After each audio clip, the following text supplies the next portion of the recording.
பரிசுத்த பிதாவே, ஆசீர்வதிக்கப்பட்ட காலை இறைவாற்றுக்கு நன்றியாப்பா.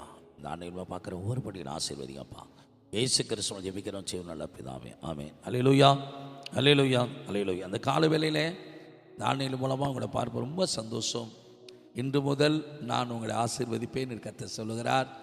நீங்கள் எந்த நிலைமையில் இருந்தாலும் கர்த்தர் நிச்சயமாக இன்று முதல் ஆண்டவர் இதுவரையும் தடைப்பட்டுக்கிற ஆசீர்வாதங்களை இன்று முதல் உங்களை ஆசீர்வதிக்க போகிறார். உங்களை பட்சித்த முசுக்கொட்டை பட்டுப்புழுக்கள் இந்த பட்சித்த வருஷங்களின் விளைவை திரும்பவும் உங்களுக்கு தரப்போகிறார். நிச்சயமாகவே ஒரு முடிவு உண்டு. உங்கள் நம்பிக்கை வீண் போகாது. இன்றைய இறை வார்த்தையை நாம் கேட்பதற்கு முன்னதாக உங்களுடைய வாக்கு தத்தத்தை சொல்லி ஆசீர்வதித்திருக்கிறேன். கர்த்தர் நிச்சயமாக உங்களை ஆசீர்வதிப்பாராக. வாசிக்கலாம் சங்கீதம் 51:10. தேவனே, சுத்த இருதயத்தை என்னில் சிருஷ்டியும், சுத்த இருதயத்தை என்னில் சிருஷ்டியும், நிலைவரமான ஆவியை நிலைவரமான ஆவியை என் உள்ளத்திலே புதுப்பியும், என் உள்ளத்திலே புதுப்பியும். ஸ்தோத்திரம். சுத்த இருதயம் வேணும்னா நிலைவரமான ஆவி. நிலைவரமான ஆவினா பரிசுத்த ஆவியான நமக்குள்ள நிலைச்சி இருக்க முடியும். அவர் நமக்குள்ள நிலைச்சி நிலைவரமான ஆவின்னு எதை கேட்கிறார்? பரிசுத்த ஆவியான வரும்போது தான் நம்ம நிலைவரப்பட முடியும், நிலைத்து இருக்க முடியும். இல்லைன்னா நிலக்கலங்கி அலையணும். பாவம் செய்யும் போது தாவீதுடைய ஆத்துமா படபடப்பு அடிச்சிருக்கும்.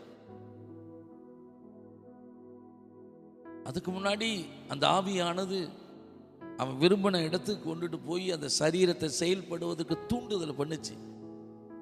அந்த இச்சையானது போர் செய்து பல அந்த மாம்ச இச்சைகளில் செயல்பட தூண்டுன அதே ஆவி இன்னைக்கு நிலக்கிழங்கி நிலைவரம் இல்லாமல் குழப்பத்துக்குள்ள கிடக்குது. அதுக்கு பிறகுதான் தாவீது தன்னுடைய நிலை உணர்கிறான். இவ்வளோ பெரிய மேன்மை நாம இவ்வளோ ஒரு அற்பமான செயலை செய்துட்டோமேன்னு சொல்லி இதான் செய்தி கேட்குற அன்பான பிள்ளைகளே. அந்த பாவ சிந்தனையானது ஒரு போதை மாதிரி உங்களை கொண்டு அந்த போதை அடிக்கிறவங்க அந்த போதை அடித்த பிறகுதான் அவங்களுக்கு அதே மாதிரி தான் இந்த இச்சையானது அந்த போதையோட மோசமான அது ஒரு போதை. அதை சிக்கிக்கிட்டு அவங்க வெளியே வர்றது கஷ்டம். அதை இச்சையை அடக்கம் பண்ணிடுங்க. லேசாக கொஞ்சம் சறுக்கல் வரும்போதே கொஞ்சம் ஸ்டடி ஆயிருங்க. சறுக்கல்ங்கிறது ஒரு சகதியில் நடக்கிறீங்க, கொஞ்சம் சறுக்கல் வருது அப்படின்னா அந்த இடத்துல நம்ம வலிக்கு விழ போகிற ஒரு நிலை இருக்குன்னா பாதத்தை ஊனி நடக்கணும். கொஞ்சம் அஜாக்கிரதை இருந்துட்டீங்கன்னா வலி விழுந்தீங்கன்னா பூரா சகதியாயிரும். எல்லாரும் சுற்றி பார்த்துருவாங்க. விழுந்துதான், சகதியானது சகதி தான். அந்தபடிப்பட்ட இடங்களை கவனமாக நடக்கணும். சில சோதனைகள் நம்மளை சுற்றி தான் இருக்கும்.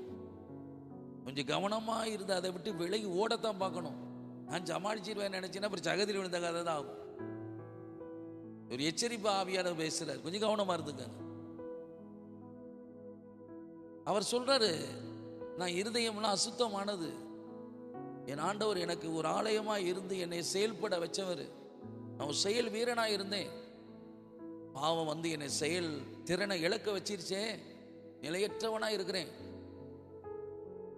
என்னை சுத்த இருதயத்தை தரது மற்ற நிலைவரமான ஆவியை கொடுங்க, நான் நிலக்கலங்கி அழைகிறேன் அப்படிங்கிறார். ஒரு நிலைவரமான ஆவியை கொடுங்கப்பா. இந்த சுத்த இருதயம் எனக்கு வேணும்னா நிலைவரமான ஆவி எனக்குள்ள தங்கி இருக்கணும். நான் ஒரு நிலையான வாழ்க்கை வேணும். இந்த பரிசுத்த வாழ்க்கையில் என்னை நிலைத்திருக்கணும் ஆண்டவரே. எனக்கு நான் நிலை கிளங்கி அலைகிறவனா இருக்கிறேன். எனக்கு இன்னும் அந்த பயம் டார்ச்சர், அந்த பாவ சிந்தனை இன்னும் என்னை டார்ச்சர் பண்ணிக்கிட்டே இருக்கிறது. அந்த சந்தி மத்தியான வேலையில் ஓடுறேன். ஒரு நாள் 7 முறை துதிச்சு பார்க்குறேன். திரும்ப அந்த இலைக்கு வர பார்க்குறேன். பிரயாசப்படுற ஆண்டவரே, என் சமூகத்தை விட்டு என்னை தள்ளிடாதீங்க, பரிசுத்தாவி எடுக்காதீங்க, ரட்சணியத்தை சந்தோஷம் திரும்ப கொடுங்க கெஞ்சுறான். அந்த பரிசுத்த வாழ்க்கைக்காக கெஞ்சுறான் பாருங்க.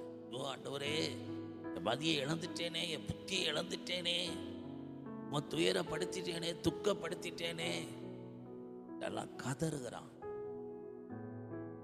ஒரு தீயில விழுந்த புழுவானது துடிக்கிறது போல தாவீதுல உள்ள அப்படியே கொதிக்குது.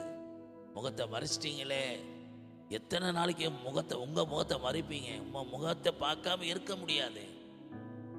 ஒரு நாள் செய்த மிஸ்டேக், ஒரு நாள் செய்த தவறு என் வாழ்க்கையில் முடிய கிருபை இழந்துட்டேனே, எனக்கு திரும்ப திரும்ப எனக்கு தயவு பண்ணுங்கன்னு கதறுகிறான். அந்த செய்தியை கேட்குற அன்பான கர்த்தருடைய பிள்ளைகளே, இந்த சுத்த இருதயம் குழம்பி போயிருக்கீங்களா? அடிக்கடி இந்த பலவீன தாக்குதா? இந்த விழுந்து போன எண்ணங்களா வருதா? தோல்வியான எண்ணங்கள் வருதா? இன்னும் மறுபடியும் விழுந்துருவோன்னு பயப்படுறீங்களா? பயப்படாதீங்க. சுத்த இருதயத்தை தாங்க. நிலைவரமான ஆவியை புதுப்பிங்க. ஒரு எப்சிக்களை கொண்டு போங்க. மறுபடியும் இந்த பிசுறு இல்லாதபடி எடுத்துருங்க. இந்த அசுத்தம் இல்லாதபடி. சேத்துல விழுந்த ஆடு சுரண்டி சுரண்டி சுவரை இழுக்கிறது போல இந்த தீய எண்ணங்கள் வரவிடாதபடி தன்னை விலைக்கு காத்துக்கொள்ள போராடுற மனுஷன் தாவீது பக்தன். இந்த செய்தியை கேட்குற அன்பான பிள்ளைகளே, இந்த எண்ணத்தோடு தேவன்ட போராடுங்க. என்னுடைய நிலையில் இருக்கீங்களா? சார், அடிக்கடி குழப்பம் வந்துடுது. அடிக்கடி என் வாழ்க்கையில் அப்படி ஆயிருமோ இப்படி ஆயிருமோன்னு, மறுபடியும் அதில் விழுந்துருவேனா, மறுபடியும் அந்த தவறை செஞ்சிருவேனான்னு ஒரு பயத்தில் நடுங்கி போயிருக்கிறேன். பாஸ்டர், பயப்படாதீங்க. உங்களை தூக்கி எடுத்த ஆண்டவர் உங்களை நிற்க பலன் தருவார். கொலையான சேற்றிலும் ஆழமான குடியிலிருந்து என்னை தூக்கி எடுத்து கண்மலையில் நிறுத்தி அடிகளை உறுதிப்படுத்தி கர்த்தரை துதிக்கு புது பாடலை நாவில் தந்தீரே என்று சங்கீதத்தை பாடுங்க. திரும்ப வாசிங்க. அடிகளை உறுதிப்படுத்துவார். உன் காடி சிக்கி கொள்ளாதபடி காப்பார். சறுக்கும் போது கிருபை தாங்கட்டுன்னு கத்துங்க. ஆண்டவரே கிருபன் தாங்க. ஆண்டவர் உங்களை சுத்த இருதயத்தை உங்களை தர விரும்புகிறார். உங்கள் இருதயம் சுத்தமாக்க விரும்புகிறார். எப்போதும் அவருடைய வார்த்தையை தியானம் பண்ணிக்கொண்டே இருங்க. எஸ்ரா இஸ்ரவேலின் நியாய பிரமாணங்கள் எல்லாத்தையும் வாசித்து தன் இருதயத்தில் வைத்தே தியானித்து கொண்டிருந்தான். அப்படி பண்ணுங்க. வேற தீமைகளுக்கு அசுத்தங்களுக்கு இடமே வராது. சுத்தமான இருதயத்தையும் நிலைவரமான ஆவி உங்களை புதுப்பிக்கட்டும். நல்ல பிதாவே, என்ற இறைவார்த்தையின் மூலமாய் இந்த இருதய சுத்தத்தை காத்துக்கொள்ள இந்த செய்தி மூலமாய் கடந்து வந்த ஒவ்வொரு பிள்ளைகளுடைய பரிசுத்த ஜீவியத்திற்காக அந்த நிலைவரமான ஆவி புதுப்பிக்கும்படி ஆண்டவரே அவர்களுக்கு உதவி செய்யப்பா. இயேசு கிறிஸ்துவின் ஜெபிக்கிறோம் ஜீவன் நல்ல பிதாவே, ஆமென்.